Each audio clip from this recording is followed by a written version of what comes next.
Buenas noches con todos. Bienvenidos a nuestro programa Voces que Acompañan. Mi nombre es Karen Terry y gracias a todos los que están conectados en este momento con nosotros, acompañándonos el día de hoy. Este espacio virtual ha sido creado justamente para la prevención y está producido por el Consorcio Comunitario Preventivo en Violencia y Adicciones y está dirigido por nuestro director académico, el doctor José Tasaico.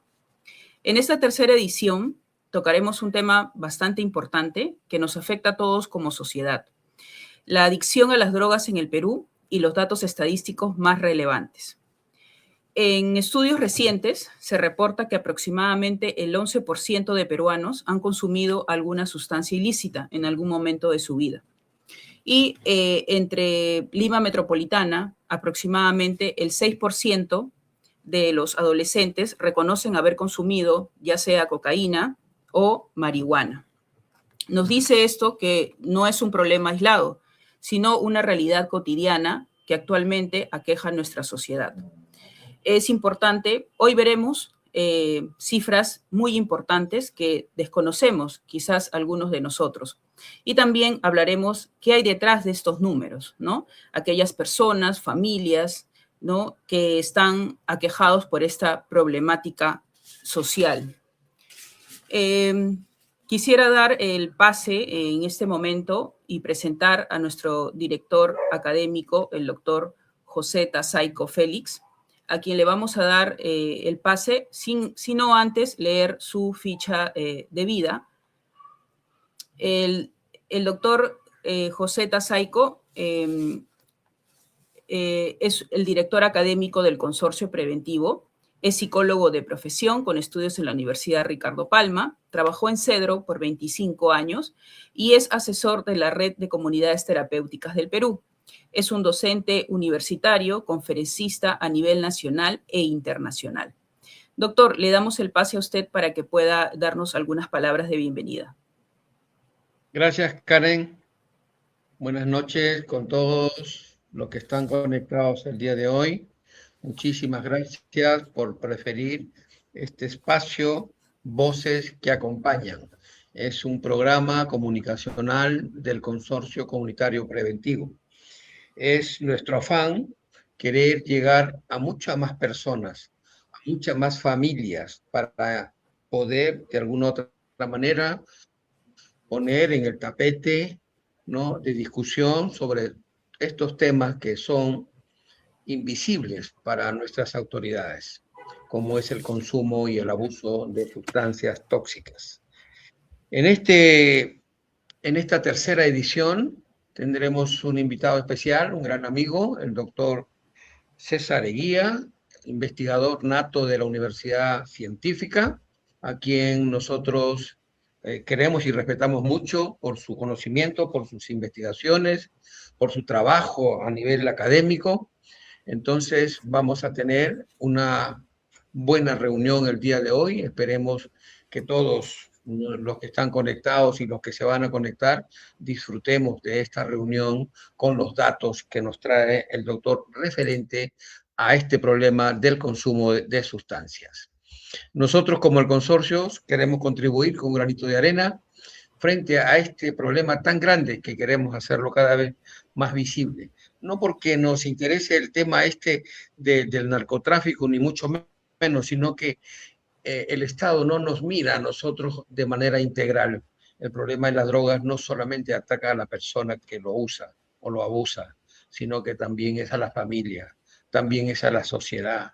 Entonces hay todo un sistema complejo de esta situación. Entonces yo le doy la más cordial bienvenida a nuestro amigo César Eguía para que pueda conversar con nuestros comunicadores, con Karen y con César. Muchísimas gracias, Karen. Gracias, doctor. Agradecemos sus palabras y bueno, damos también o queremos también presentar a mi compañero que todas las noches, los días jueves, me acompaña en estas ediciones que tenemos de programa, mi compañero César Erasmo, quien está también a cargo de la conducción del programa. César, por favor, buenas noches, tus palabras de inicio. Muy buenas noches con todas las personas que se encuentran conectadas a nuestra señal, nuestro programa Voces que Acompañan, como ya lo mencionó Karen. Es una producción del Consorcio Comunitario Preventivo de Violencia y Adicciones, bajo la dirección académica de nuestro querido y estimado doctor José Tasaico Félix. En esta oportunidad, nuestra tercera edición ya de este programa preventivo, tenemos como invitado al magíster César Eguía. Él es catedrático de la Universidad Científica del Sur. El tema de esta noche es un tema bastante interesante, que es la adicción a las drogas en Perú, datos estadísticos. Vamos a tener con nuestro magíster un momento de reflexión profunda, pero al mismo tiempo también una reflexión seria, ¿no? Seria y sobre todo académica con respecto al tema de las drogas, que son los temas que nosotros abordamos en este programa preventivo. Quiero enviar un saludo a todas las personas que se están conectando, un saludo también para mis amigos de Cajamarca que están también pendientes de este programa, puesto de que contribuye, como dijo el doctor José, no solamente a la investigación en términos científicos o académicos, sino en la visibilización de un problema que aún es un tabú en nuestra sociedad y que aún tiene una visión bastante limitada en cuanto a las instituciones públicas o privadas al momento de tratar sobre este problema social, cultural, humano, económico y por supuesto también político. Doy el pase a mi compañera Karen para que nos siga haciendo la introducción acerca de con quién vamos a conversar esta noche, porque es necesario que presentemos de esta manera bajo un formato sumamente serio y académico, el invitado y el honor que nos da esta noche de estar con nosotros. Adelante, Karen. Así es, César. Efectivamente, estamos muy honrados y bastante contentos de que un personaje como el magíster César Eguía esté con nosotros el día de hoy. Y bueno, vamos a conversar y vamos a hablar acerca un poco de él, ¿no? De su resumen profesional. El magíster César Augusto Eguía es un destacado docente e investigador en la Universidad Científica del Sur, como ya lo hemos mencionado en un principio. Cuenta con una maestría en Dirección de Administración en Salud de la Universidad de Rioja en México. Forma parte también de la investigación y la docencia universitaria de la Universidad Inca Garcilaso de la Vega en Perú y tiene una especialidad en gestión sanitaria. También tiene conocimientos de administración e investigación en salud, habilidades directivas, liderazgo e innovación en la salud en la Universidad La Rioja, España, México. Y gestión en proyectos internacionales colaborativos en línea con Miami.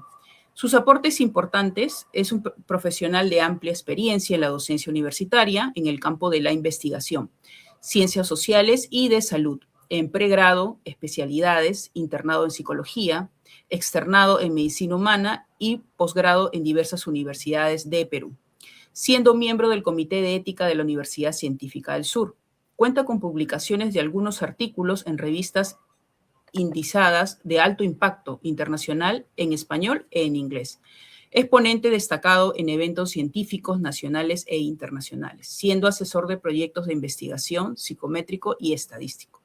También ha sido miembro del Comité Científico Nacional del equipo editorial de la revista Avances en Psicología de la Universidad Femenina Sagrado Corazón de Jesús y ha coordinado investigaciones en la carrera de Psicología de la Universidad Científica del Sur entre los años 2013 hasta el 2023. Es un destacado especialista en acreditación y licenciamiento en educación superior a nivel nacional e internacional. Bueno, nuestro invitado de esta noche tiene experiencia como psicólogo, sobresale con labores dentro del Ministerio de Salud de nuestro país, también ha realizado trabajos como coordinador del programa de orientación al educando TOE y tutoría del Ministerio de Educación de nuestro querido Perú. Finalmente, su experiencia en gestión de proyectos de investigación en ciencias de la salud y ciencias sociales, así como su participación en eventos de investigación científica a nivel nacional, latinoamericano y europeo, lo convierte en un referente sobre el tema a tratar esta noche y lo posiciona como uno de los catedráticos a nivel nacional más serios en cuanto a la investigación sobre la problemática de las drogas en nuestro país. Sin dilatar más el tiempo, doy la bienvenida a nuestro invitado de esta noche, quien nos honra con su presencia y ha tenido la gentileza y la amabilidad de estar con nosotros. Para ustedes y para todas las personas que se conectan con nosotros, César Eguía Elías, muy buenas noches. Sus palabras, por favor, de apertura. Bueno, primeramente, muy buenas noches a todos los presentes. Bueno, es un honor la invitación al programa Voces que Acompaña, a Karen, a César y al doctor José Tazaico, que es el director del Consorcio Comunitario Preventivo en Adicciones y Violencia.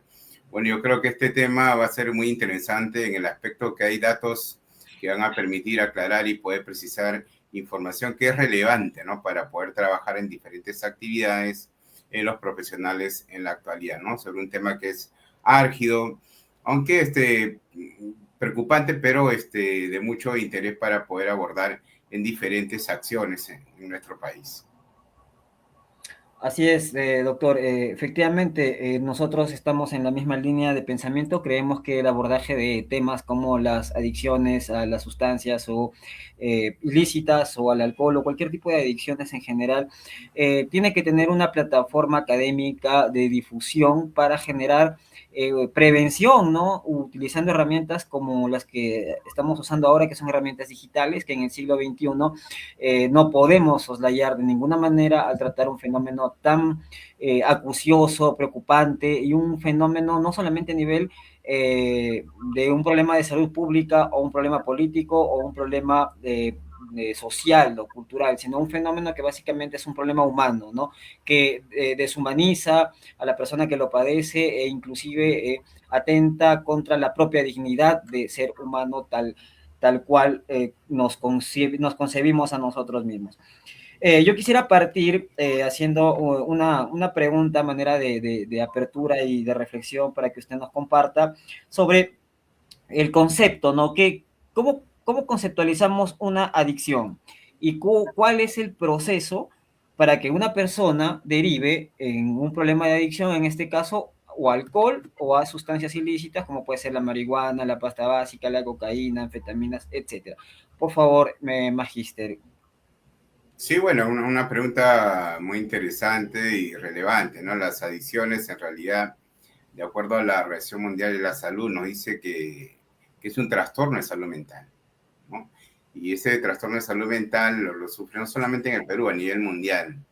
Hay países que tienen una gran preocupación, ¿no? Por el alto índice de personas que consumen drogas, ¿no? Y que se vuelve un comportamiento compulsivo, ¿no? Por la intención de querer incrementar ese tipo de consumo de sustancias que son básicamente adictivas y que va a degenerar en ciertas patologías en las personas que lo consumen, ¿no? De manera diaria o interdiaria. De esa manera, la adicción a las drogas se caracteriza básicamente por ese comportamiento compulsivo, ¿no? Hacia ciertas sustancias, ¿no? Y entre drogas que pueden ser legales, entre comillas, pero también hay drogas que son ilegales que generan un mayor efecto nocivo, ¿no? En la persona, ¿no?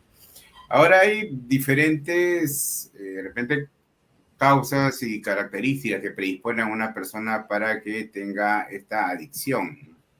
Y acá quiero enfocar primeramente el plano familiar, ¿no? Una disfunción familiar, una crisis familiar genera también en los hijos, especialmente, ciertas conductas que son vulnerables y que se enfocan a un riesgo de poder consumir algún tipo de droga, ¿no? Igualmente los modelos paternos, esos modelos paternos a veces que predisponen también la imitación de conductas que pueden ser también vulnerables y de riesgo, pero en el tiempo se convierte en una conducta adictiva, ¿no? Y eso puede generar alguna dependencia en el futuro y la baja tolerancia, ¿no? A ciertas frustraciones, generando también algunas conductas que están en contra de las reglas ya establecidas por la sociedad, ¿no? En ese sentido, este origen principalmente se basa en lo familiar, luego en lo social, a veces la presión de los amigos, la influencia del entorno también puede generar este origen, ¿no? De esta conducta que es adictiva, ¿no? A veces el amigo dice, no, a ver, prueba un poquito. Esas palabras tan simples, y si la persona no tiene una buena capacidad asertiva, ¿no? O buenas habilidades sociales, puede generar la adquisición de un tipo de conducta ya frecuente para la adicción a un consumo de droga. Muy bien, doctor. Entonces, esta es, como comentábamos al inicio, nuestra tercera edición y vamos comprendiendo un poco más el fenómeno de las adicciones, ¿no? Y usted lo acaba de graficar pertinentemente relacionándolo con situaciones que generan condiciones compulsivas del comportamiento, ¿no? Entonces podríamos estar hablando de una raíz o de una causa social que puede generar, pues, o derivar en una adicción, ¿no? Entendemos que hay varios tipos de adicciones a ciertas sustancias, pero nosotros quisiéramos saber cuáles serían los indicadores, ¿no? Los indicadores que pueden causar una adicción. Desde su trabajo investigativo, ¿qué nos puede comentar acerca de este punto, ¿no? ¿Qué indicadores existen o qué indicadores, si es que existen, si es que los hay, si es que se han medido, ¿no? Con relación a lo que causa una adicción. Claro, una conducta adictiva orientada al consumo de sustancias ilícitas, ¿no? O también adictivas, ¿no? De cierta manera, se va a generar a través de una serie de acciones de la propia persona, ¿no? Entre las características más frecuentes, llamadas indicadores, se puede decir que es la curiosidad, ¿no? Que tiene la persona, puede experimentar, ¿no? Algún tipo de sustancia y de esa manera tener conductas que van más allá de la normalidad, ¿no? Por ejemplo, el joven de repente que quiere tener una ilusión acerca de una situación, consume un tipo de droga y de esa manera se diferencia de otros jóvenes, ¿no? Pero esa sustancia con el tiempo le genera esa dependencia, ¿no? Yo creo que nosotros los psicólogos tratamos de identificar ese tipo de conducta que al inicio se convierte como una curiosidad, pero en el tiempo ya se convierte en un tipo de comportamiento y un acto ya dependiente, ¿no? Que va a generar esa compulsión, ¿no? Hacia el consumo de algún tipo de droga, ¿no? También hay características como la rebelión, ¿no? Especialmente en los jóvenes. Ahora se dice que el consumo de sustancias psicoactivas inicia de los 12 años. Pero ya hay algunos estudios que nos dicen que a partir de los 10 años. O sea, hablamos de una etapa de niñez. Y eso es más preocupante, ¿no? Porque ya la etapa adolescente parece que se está, ¿no? De cierta manera, focalizando ya a edades muy tempranas, ¿no? Entonces, eso también es una característica que podemos identificar en las personas, especialmente los jóvenes que consumen droga. Otra característica es la presión social. Cuando te dicen, a ver, prueba un poquito para que estés en el grupo, ¿no? Entonces, el joven con esa conducta de presión trata de percibir ese consumo como parte de la costumbre del grupo, ¿no? O de los hábitos que va a desarrollar frecuentemente en ese grupo y consume algún tipo de droga, ¿no? Por otro lado, también la falta de habilidades sociales. Creo una gran preocupación también en muchos educadores, padres de familia y psicólogos que trabajamos en ambientes educativos, ¿no? Hay muchos jóvenes que no saben decir sí o no a las cosas. Entonces, cuando le invitan a un tipo de droga, dice, bueno, acepta porque no tiene otra forma de poder manejar la situación. Entonces, cae en esa tentativa de poder consumir de manera principalmente experimental algún tipo de droga, ¿no? Algunos también, como característica, mencionan que el ambiente donde se desenvuelve la persona también puede, de cierta manera, predisponer ese tipo de consumo, ¿no? Anteriormente hablé de los padres, ¿no? Que a veces ofrecen modelos negativos, ¿no? El papá, por ejemplo, que toma los días sábados, o los fines de semana, o interdiario, ¿no? O que esté fumando su cigarro, ¿no? Entonces, hay padres que realmente no cumplen una función saludable para sus hijos, ¿no? Indirectamente o inconscientemente están reflejando ese tipo de comportamiento dañino para la formación del hijo, ¿no? Algunos también lo toman como alivio al estrés, ¿no? Para poder relajarse, pero en esas circunstancias se convierte en una conducta ya que es permanente y también con el tiempo resistente, ¿no? Algunos también quieren salir de las experiencias traumáticas, ¿no? Y mediante el consumo también tratan de aliviar esas experiencias negativas, ¿no?, que han podido tener, ¿no?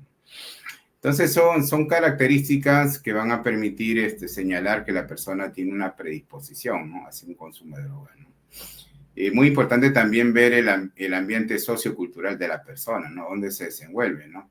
Por ejemplo, si yo vivo en un ambiente donde, bueno, alrededor de donde vivo, venden licores, fuman o se drogan, ¿no?, con sustancias ilícitas, entonces tengo una alta predisposición a cometer la misma conducta, ¿no? Por esa observación y esa imitación a esos modelos que tengo presentes.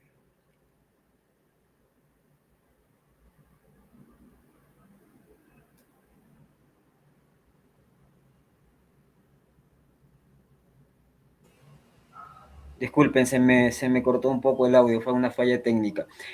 Comentaba de que su análisis es bastante acucioso en cuanto a que al parecer los indicadores que desencadenarían en una adicción son pues multidimensionales en todo caso, ¿no? Pasando por la familia, la cultura, el medio ambiente mismo en donde uno se desarrolla, la formación, quizás también el nivel educativo tiene que ver también algo allí. Que pueda tener algún tipo de incidencia al momento de acercarse a este mundo de las drogas, ¿no?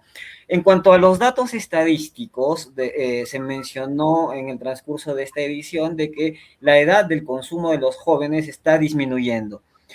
Si antes era 14, 15 años, ahora estamos por los 10 y el doctor José Tasaico la semana pasada nos daba un dato bastante perturbador, ¿no? De que inclusive existen, pues, los niños de 6, 7 años en las ciudades grandes que consumen pegamento o terocal, ¿no? Que entonces se inician bastante jóvenes con esta problemática. Doctor, en términos estadísticos generales, ¿qué podría decirnos acerca de la problemática del consumo de sustancias ilícitas en nuestro país? Sí, bueno, hay instituciones que nos brindan una información detallada acerca de la estadística de la adicción de las drogas en el Perú, ¿no? Son información que se deviene de toda una investigación, ¿no? Y que nos reportan datos sumamente interesantes, ¿no? Por ejemplo, ahí tenemos una data acerca del consumo de drogas en el Perú desde el año 2020 al 2022. Ahí nos dice que las personas detenidas por tráfico ilícito y consumo de drogas presentan ciertas características, ¿no?, que son críticas y que se señala a través de esta estadística, ¿no? Ahí podemos ver que el caso de los hombres siempre va a prevalecer esa cantidad, ¿no?, de acciones asociadas con el tráfico ilícito y el consumo de drogas, ¿no? Mientras que las mujeres también tienen un porcentaje, aunque bajo, pero si ustedes pueden ver la data, va en creciente. Uh-huh. Hay una crecida muy preocupante, el caso del género femenino, ¿no?, desde el 2015 hasta el 2020, ¿no? Inclusive muchos hospitales de salud mental ya tienen áreas de rehabilitación para mujeres, ¿no? Y se ha generado también muchos centros de rehabilitación justamente para mujeres, ¿no? Lo que involucra una gran preocupación, ¿no?, en el tiempo. Y el caso del género es muy importante destacar que ahora las mujeres tienen mayor libertad, ¿no?, mayor expresión, mayor capacidad también para poder empoderarse en la sociedad, ¿no? Eso es bueno, ¿no? Pero también, por otro lado, el consumo de drogas también sería una desventaja, ¿no?, para este grupo etario. Ahí vemos también datos de Cedro. Este es un dato del Ministerio del Interior, del MINTER, pero también hay datos de otras instituciones como Cedro, ¿no? Cedro, que es una ONG, y también de Vida, ¿no? De Vida también, la Comisión Nacional para el Desarrollo y Vida sin Drogas, nos informa lo siguiente, ya casi el 784 hectáreas de cultivo de coca, ¿no? Solamente en el Perú, miren. Y hay una producción de 17.434 hectáreas en pueblos indígenas y originarias, ¿no? Que producen este tipo de hectáreas de cultivo de coca, no solamente en el Perú, ¿no? Vemos también otra data que sí nos preocupa bastante, ¿no? El Perú ocupa ya el segundo lugar en producción de cultivo de coca.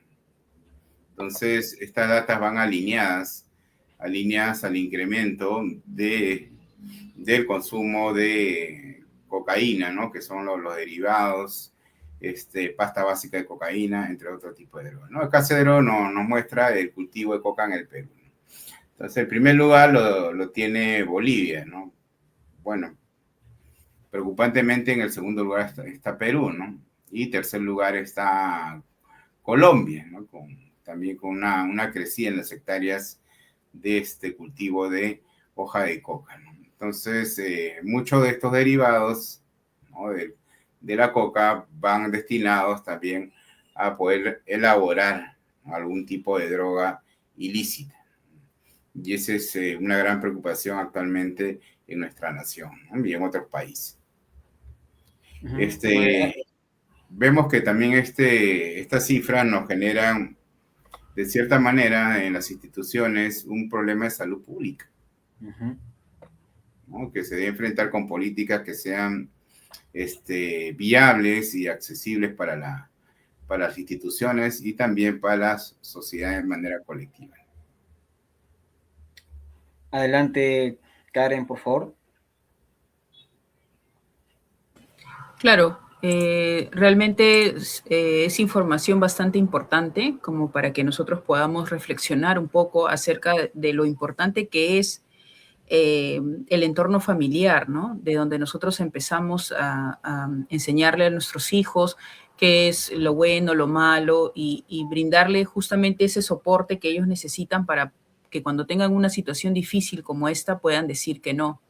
Es importante la información en general que nos da el magíster en esta noche realmente para poder tener en cuenta todos esos indicadores principales que existen para que uno pueda tener el riesgo de caer en una adicción, ¿no? Realmente son variados en realidad y son importantes tenerlos en consideración, ¿no?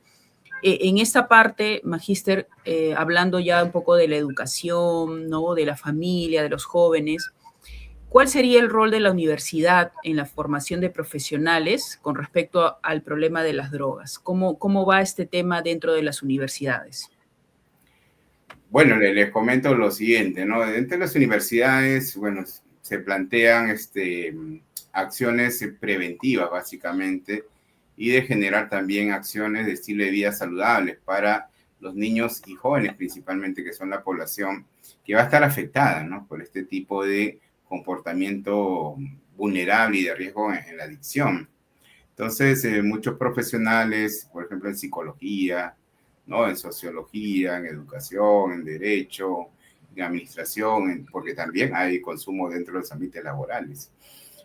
Tratan de hacer un trabajo interdisciplinario, ¿no? De constante comunicación y también de generar programas de abordaje hacia personas que tienen este tipo de conducta adictiva y de consumo a algún tipo de sustancia, ¿no?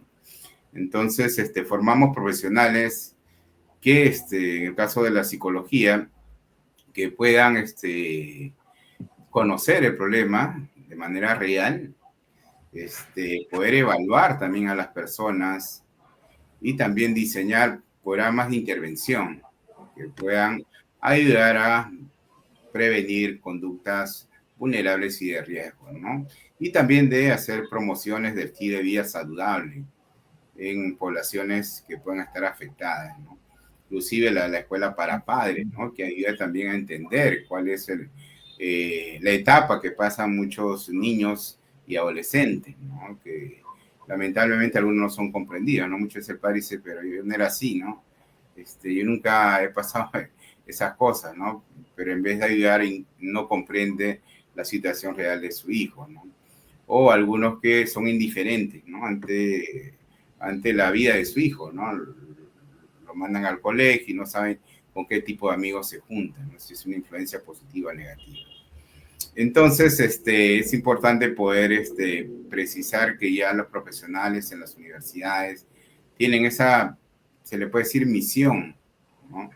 De poder diseñar esos programas de intervención que están enfocados en dos acciones muy importantes, que es la prevención y la promoción de estilos de vida saludable. Excelente, excelente. Sí, qué importante es justamente eso, ¿no? Que se inicie esta prevención desde edad temprana y que existan programas y personas, en este caso, preparadas para poder abordar este tipo de situaciones y ayudar a que esto pueda tener un tratamiento y finalmente pues una rehabilitación, ¿no?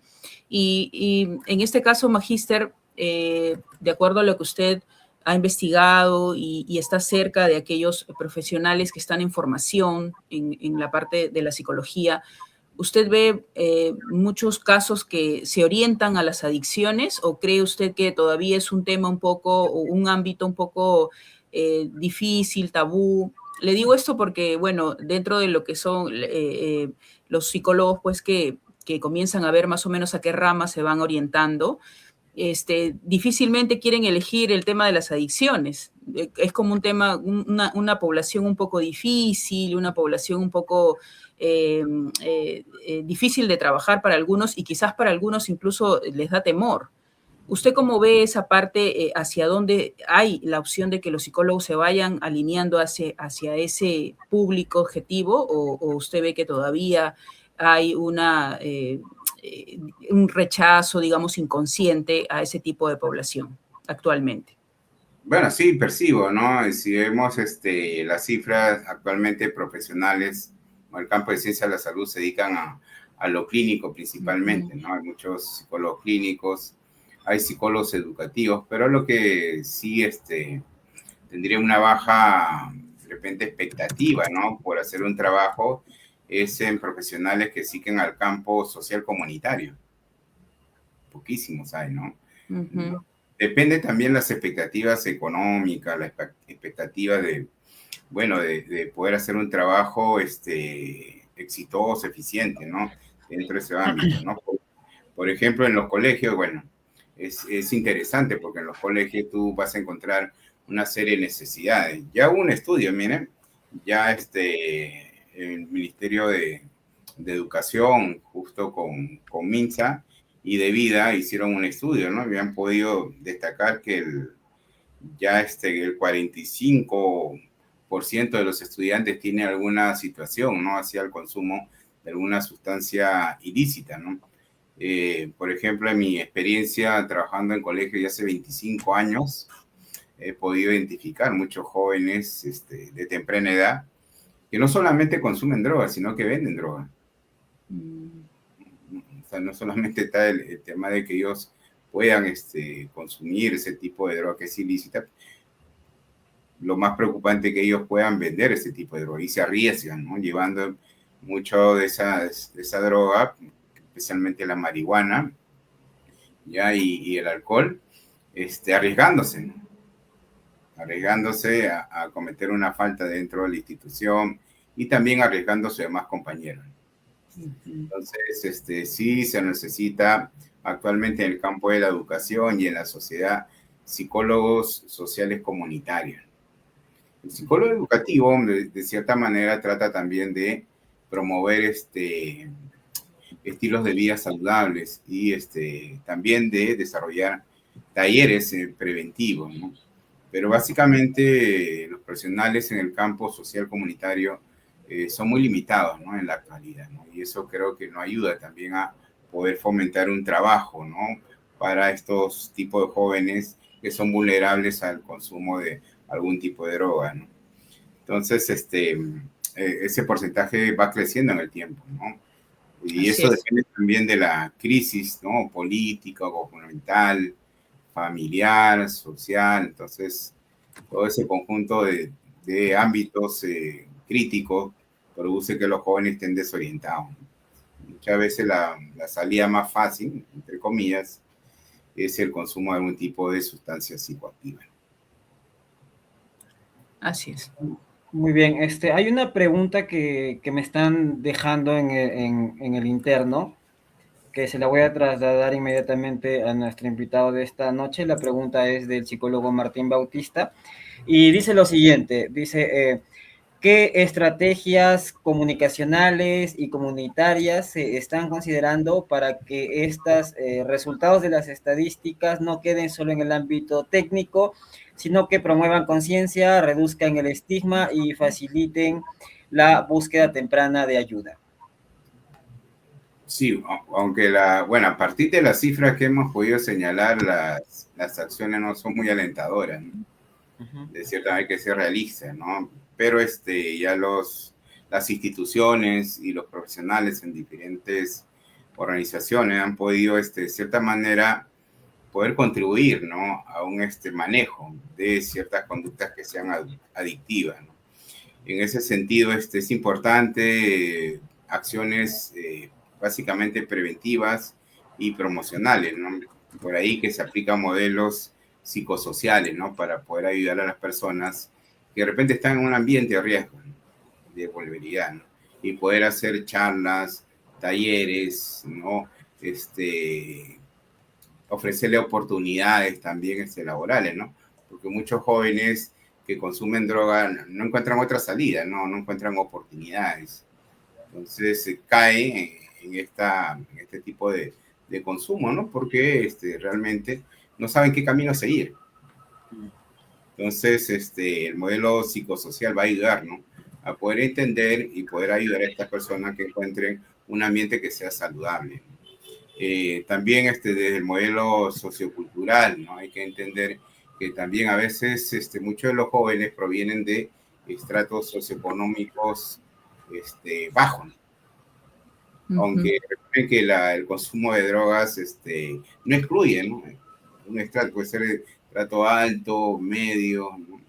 Que tengan una buena capacidad económica, pero se enfocaría en mayor proporción en estratos socioeconómicos bajos. Entonces, de cierta manera, también ofrecer, ¿no? Una buena calidad de vida a las personas, a las familias y a los jóvenes, y hacer un trabajo muy interesante bueno, yo sé que trabajar con los padres a veces es una misión muy difícil, ¿no? Y eso creo que todo profesional lo sabe, ¿no? Pero hacer una labor desde las escuelas va a ser muy importante, desde muy temprana edad, ¿no? Entonces, el enfoque sociocultural ayudaría de cierta manera a poder disminuir las cifras, ¿no? Y también, bueno, hay muchos profesionales en el modelo médico-sanitario, ¿no? Que ayudan a poder también identificar, ¿no? Poder intervenir de manera oportuna a posibles casuísticas, ¿no? Donde las personas pueden estar en este espacio de consumo de drogas psicoactivas, ¿no? Y un punto también importante es las políticas jurídicas y éticas, que deben ayudar realmente las leyes a poder reducir también esa venta de droga, ¿no? Que es muchas veces indiscriminada, a reducir también el consumo a través de una serie de directrices, ¿no? Que ayudan a poder prevenir y hacer esa promoción de estilo de vida saludable. Sí, justo en esa parte que estamos hablando de esas leyes que existen actualmente contra las drogas, usted desde su área de investigación, ¿qué tanto apoyan estas políticas contra las drogas que tenemos actualmente? ¿Cómo ve usted que están dando soporte? ¿Qué tan efectivas son y qué tanto están ayudando? ¿Cómo lo ve usted